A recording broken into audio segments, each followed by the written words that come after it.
एक समय की बात है। एक राज्य में एक प्रतापी राजा राज करता था। एक दिन उसके दरबार में एक विदेशी आगंतुक आया और उसने राजा को एक सुंदर पत्थर उपहार में दिया। राजा वह पत्थर देख बहुत प्रसन्न हुआ। उसने उस पत्थर से भगवान विष्णु की प्रतिमा का निर्माण कर उसे राज्य के मंदिर में स्थापित करने का निर्णय लिया और प्रतिमा निर्माण का कार्य राज्य के महामंत्री को सौंप दिया। महामंत्री गांव के सर्वश्रेष्ठ मूर्तिकार के पास गया और उसे वह पत्थर देते हुए बोला, महाराज, मंदिर में भगवान विष्णु की प्रतिमा स्थापित करना चाहते हैं। 7 दिवस के भीतर इस पत्थर से भगवान विष्णु की प्रतिमा तैयार कर राजमहल पहुंचा देना।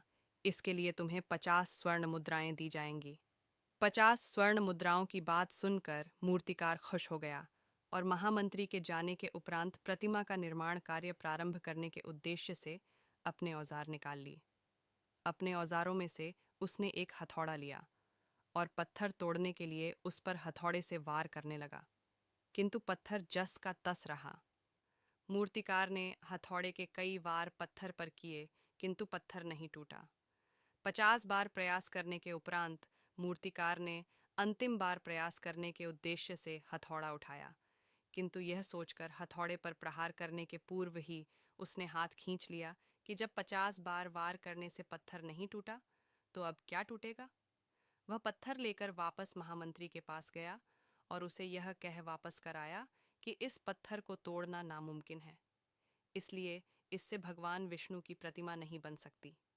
महामंत्री को राजा का आदेश हर स्थिति में पूर्ण करना था, इसलिए उसने भगवान विष्णु की प्रतिमा निर्मित करने का कार्य गांव के एक साधारण से मूर्तिकार को सौंप दिया। पत्थर लेकर मूर्तिकार ने महामंत्री के सामने ही उस पर हथौड़े से प्रहार किया और वह पत्थर एक बार में ही टूट गया। पत्थर टूटने के बाद मूर्तिकार प्रतिमा बनाने में जुट गया। इधर महामंत्री सोचने लगा कि काश पहले मूर्तिकार ने एक अंतिम प्रयास और किया होता तो सफल हो गया होता और 50 स्वर्ण मुद्राओं का हकदार बनता। सीख मित्रों, हम भी अपने जीवन में ऐसी परिस्थितियों से दो चार होते रहते हैं। कई बार किसी कार्य को करने के पूर्व या किसी समस्या के सामने आने पर उसका निराकरण करने के पूर्व ही हमारा आत्मविश्वास डगमगा जाता है और हम प्रयास किए बिना ही हार मान लेते हैं। कई बार हम एक दो प्रयास में असफलता मिलने पर आगे प्रयास करना छोड़ देते हैं, जबकि हो सकता है कि कुछ प्रयास और करने पर कार्य पूर्ण हो जाता या समस्या का समाधान हो जाता। यदि जीवन में सफलता प्राप्त करनी है तो बार बार असफल होने पर भी तब तक प्रयास करना नहीं छोड़ना चाहिए जब तक सफलता नहीं मिल जाती। क्या पता जिस प्रयास को करने के पूर्व हम हाथ खींच लें वही हमारा अंतिम प्रयास हो और उसमें हमें कामयाबी प्राप्त हो जाए।